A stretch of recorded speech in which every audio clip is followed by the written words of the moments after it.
Hollywood, fábrica de sueños.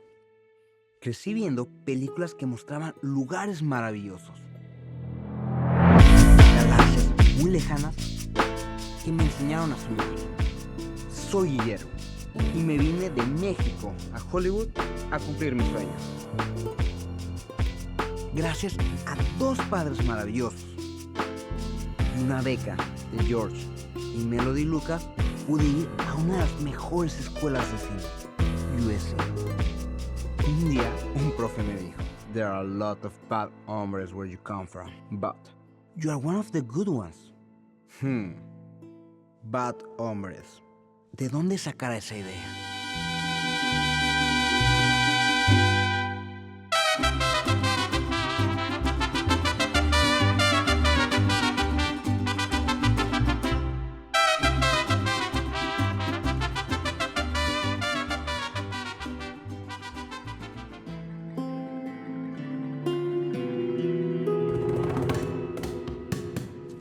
Eso me puso a pensar el lugar de un Latinx en Hollywood.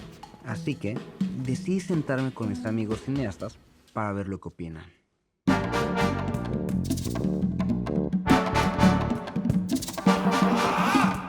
I don't know. I feel like it's a universal thing that all Latinos that are making art right now are actively fighting for that recognition and that love for our culture. It's survival. It's a fight against erasure. Can I just say I'm so grateful to be in a room of just Latinx people and have these type of conversations, because I feel like this generation needs to hear this. And not even this generation, you know, everyone needs to hear this. I think even having this conversation is already revolutionary in a sense. I mean, this is the first time I've ever sat at a, round table sort of thing with a half circle, this gathering with other, Latino filmmakers. I never talked so deep about filmmaking like this. Right, these conversations don't happen among us, and I think nervous. even doing this alone. Almost 20% of the US population is Latinx. However, 3.5% starred or co-starred in the top 100 grossing films from 2007 to 2019. Well, that's a shitty piece of news. Empecé a estudiar cómo terminamos aquí, pero decidí que era mejor consultar a los expertos. We found it very difficult in the beginning when thinking of Hollywood that Latinos don't inherently belong in this ecosystem.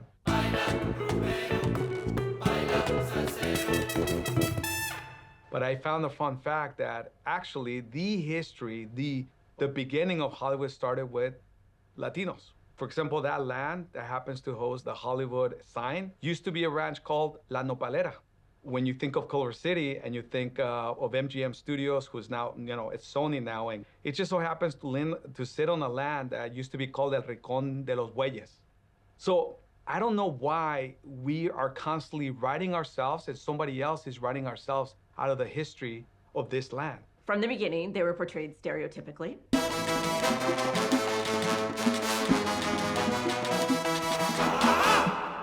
Usually as villains or clowns, the buffoon, the person who doesn't know anything, the maid.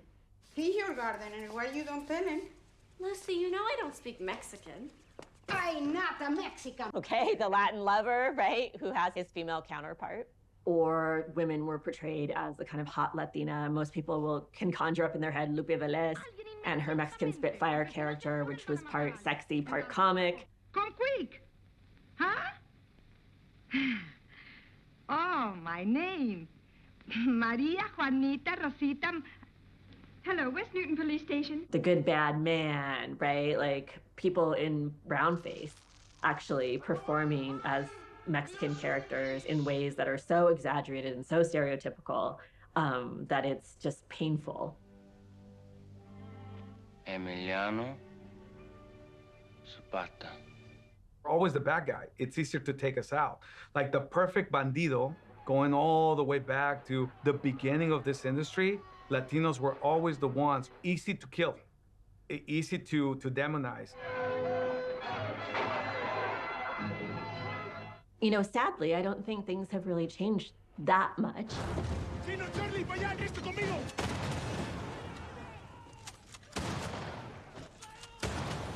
recently saw a movie, for example, on a network that it was about Miami being underwater, like in the future, it was a thriller, right? And I'm thinking, okay, knowing Miami and the makeup of that city, it's pretty much a lot of Latinos there. So in the future, even in 2050, somehow in this submerged Miami, Latinos don't exist either. Are you telling me that all Latinos got drowned? Does that make sense to you? The media is really powerful, and the media shapes how people perceive people that they're not familiar with, and shapes problems. If you don't have representation of Latinos, someone else is going to try to fill in that narrative. And that narrative can be manipulated to dangerous levels politically. English is our first language, so you need to speak English. I'm sorry about you. Well, I'm sorry about you too. Why? Get the out of my country. Honest people right here. So what are we out here doing? Doing the hot chocolate stand to help Trump make the wall.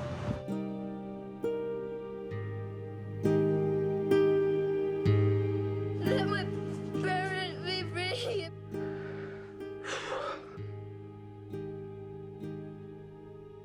If you actually start showing more Latinos, like, right, playing president, playing attorney, which, by the way, we are astronauts and so on, then you start seeing Latinos in a different way.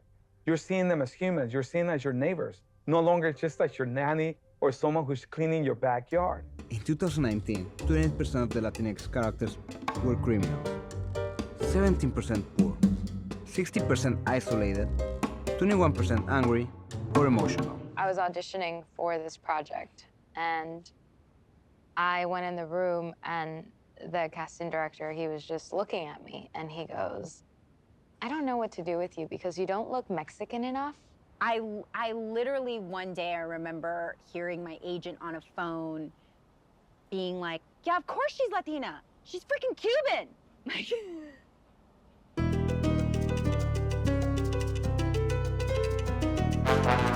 No, fully Cuban, both parents, not half. Amy Santiago.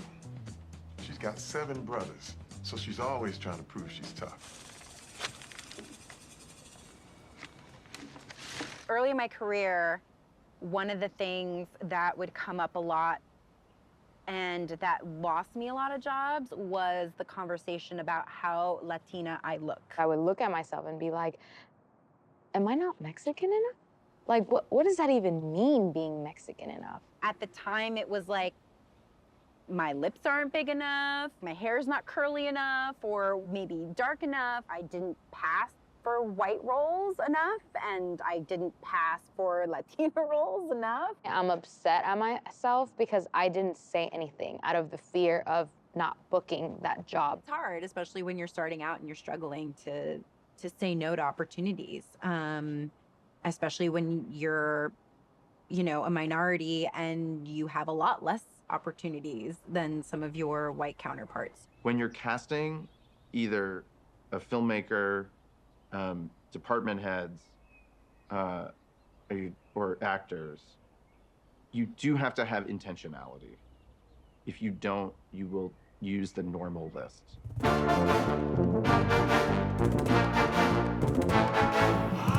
But I will tell you that every single time somebody sends me a list, like, these are the directors that we might go out to with this script. These are the actors that we're considering for these parts. I always say it's not diverse enough, because it never is. And my family's fine with that. Pero, ¿qué pasaría si tienes un equipo diverso de cineastas? I am not like the rest of my family. Hola, Miguel. The first time I showed my son Coco, the first time that he saw Miguel, he literally turned back at me with his big old brown eyes and just smiled so wide. And he didn't say anything, but his smile was like, that little boy looks like me. Like, he's got big brown eyes and brown hair, and I've heard him speak Spanish, and we speak Spanish in this house. Like, there was already, and I was like, wow, even at 3, he's not able to articulate it. He didn't say he looks like me. He just was excited when he saw him. It was always my goal to make a film that little kids, Latino boys, Latino girls, could look up and say, that's me.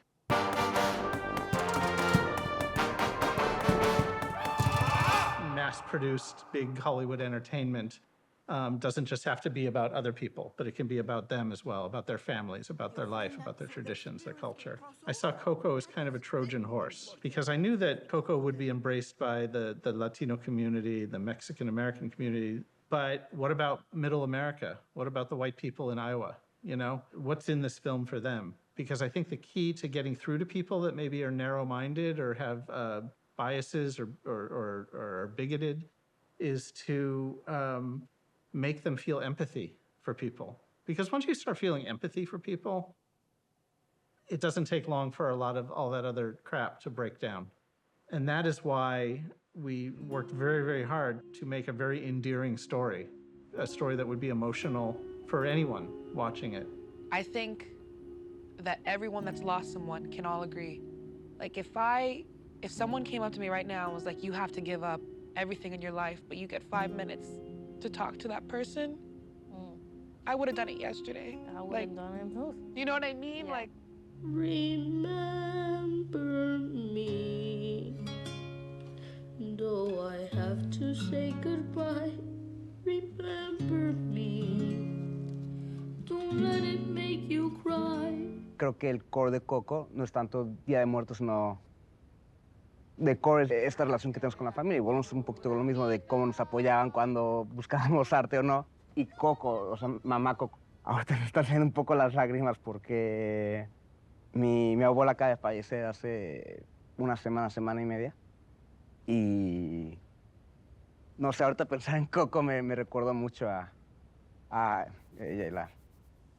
I did everything that I could for all the 7 years that it took to make the film to surround myself with not only Latino people on my crew, but to bring in cultural consultants from the outside, to meet with musicians and dancers and artists and writers and philosophers, anyone that I could reach out to, I did, to get their perspective on what we were doing. I learned about the emphasis on family and the importance of family, and that dovetailed in with the kind of story that we were telling, the importance of food and gatherings and celebrations. Miguel's abuelita in the Land of the Living, we originally had her carrying around a wooden spoon tucked into her apron strings, and when she was mad at anyone, she would pull that out and hit it with them. And it was one of our cultural consultants, Lalo Alcaraz, who said, no, it has to be la chancla. Leave my grandson alone. Doña, please. I was just getting a shine. I know your tricks, mariachi. You know, of course, once I learned about the legend of la chancla, how feared it is, I knew it had to be a part of the film. And then by adding a detail like that in, when we would show the films, especially to Latino audiences, you know, they'd go crazy. At the end of all of this, at the end of us wanting representation of it's about wanting to be seen and wanting to be remembered and having our stories told. Coco is all about that. A character that I not only know of and like, obviously the one that comes to mind, and you reminded me of that, is Miles Morales for Into the Spider-Verse. That's all it is, Miles. A leap of faith. Like, what's up, danger? Because I'm Afro-Latino and I have curly hair like Miles. I was surprised, honestly, that there wasn't more backlash. There weren't more people saying, Spider-Man is Peter Parker, which is code for Spider-Man is a white guy. Does everything we create have to have a cultural connotation or representation of us? And two, can we just create stories that characters just exist? It's just a story and not a whole representation of entire communities. In high school, there were 2 Spanish classes you could take, and one was for native Spanish speakers. And I would have gotten an A+ in the Spanish for English speakers class. But because I have an American father and we speak, you know, a lot more English in our household than any of the other kids in that class, I was the worst student in the Spanish for native Spanish speakers class.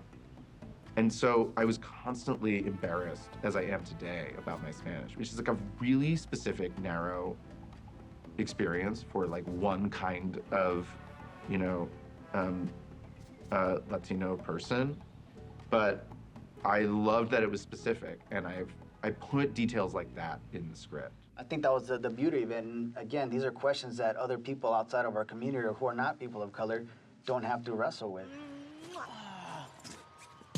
Papa, llámame. See you Friday. Okay, mommy. Hasta luego. The funny thing is, like, you don't watch Miles on screen and go like, oh, I can't relate to that guy because, you know, I'm not like a Boricua. Like, you go like, oh no, I relate to that guy because I know how it feels to like leave your neighborhood and go somewhere else and feel like you don't fit in. It's just the fact that it's so specified, it becomes really vibrant. And his emotional experience becomes really visible. Hey, good morning. How you doing? Weekend was short, huh?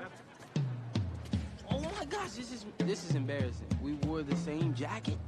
Hey. Yeah? Your shoe's untied. Yeah, I'm aware. To our surprise, audiences totally understood what a multiverse was, and they were unsurprised by a Black Latino Spider-Man. They were like, yeah, of course.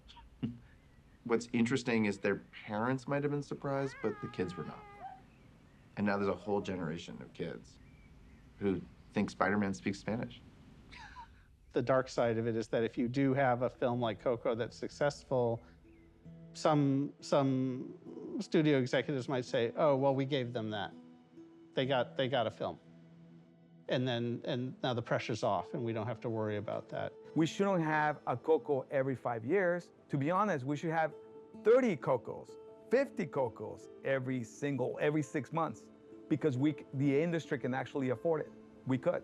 I've known that I wanted to be a filmmaker since I was 3 years old. Yep. Somehow, I don't know why or how, I really don't. I understood that there was someone behind these images that I'm obsessed with, guiding the whole process. And I knew that that's who I wanted to be, and that's what I wanted to do with my life. And I'd never not wanted to do that. But the only people I could look up to wanting to be a filmmaker were really Alfonso Cuarón, Guillermo Del Toro, and Alejandro González Iñárritu.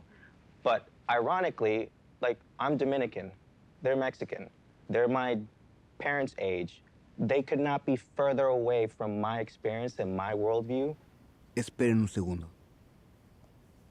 Yo sí tuve una figura a quien mirar. Voy a tratar de encontrarlo.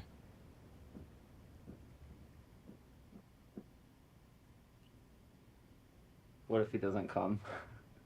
I will cry. ¿Qué onda? ¿Qué onda, tocayo? ¿Cómo estás? De maravilla, muchísimas gracias.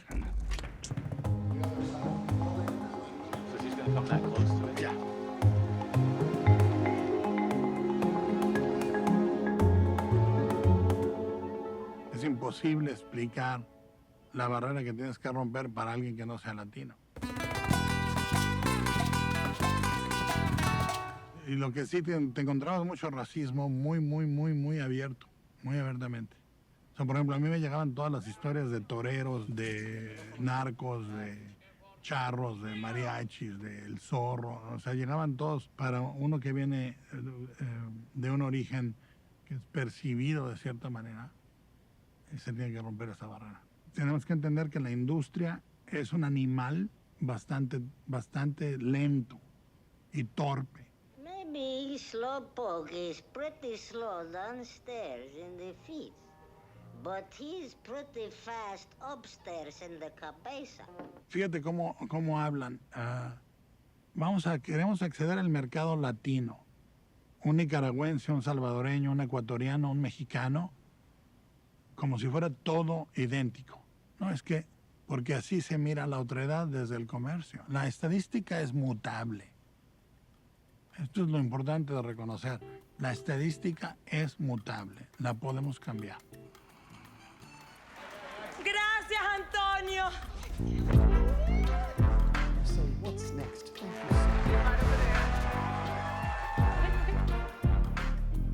Yo creo que eso es lo importante, que nos interesemos en hablar de nuestra otredad a la gente que nos ve como el otro, para que puedan compartir nuestra experiencia.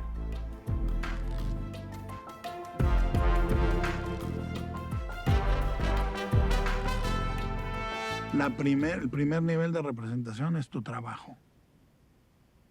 cuánta gente mira tu trabajo, ese es tu primer nivel de representación. O sea, un árbol no puede vivir sin su raíz. En el futuro del cine latino para mí es cada vez más permitirnos contar las historias que queremos. Tengo un lugar en Hollywood. ¿Crees que lo pueda lograr? Yo creo que sí. Yo creo que sí.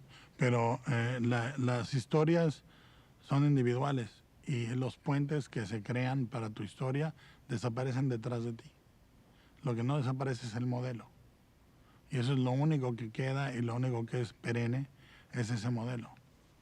Creo que es importante tenerlo como un norte, pero no intentar simplemente una imitación.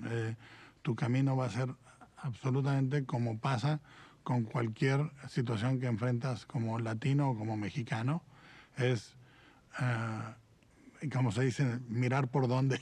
Vamos a ver por dónde se puede. Simplemente hazle caso a tu centro.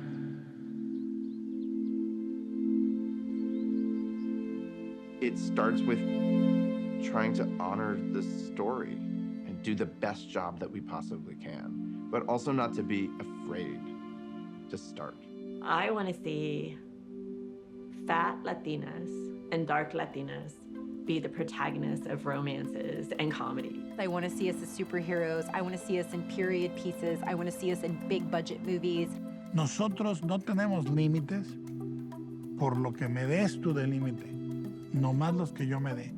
This industry needs you. This industry is about to undergo the biggest growth globally. Why would you want to quit right now where we need you the most? I would like to see successful people, like changing the stereotypes and see like Latinx people being successful, so the next generation can be sure about them, be like, yeah, I want to be like that. We need to start using our voices and fighting. And I know that we've all been fighting, but I mean really as a community, being like, we're here. Like, there's no way you can't see us. I hope in, 40 years we're coming back and we are at the top of our game, making all of our movies, running all of our shows. Like, hey, remember, 30 years ago when we were like, when will it be us? Empecé este documental lleno de ansiedad. Ahora tengo esperanza, gracias a mis amigos y aliados. Pero sobre todo, responsabilidad. De hacer todo lo que esté a mi alcance para hacer cine de calidad e incluyente. Es un camino largo y la lucha sigue. Nos vemos en el cine.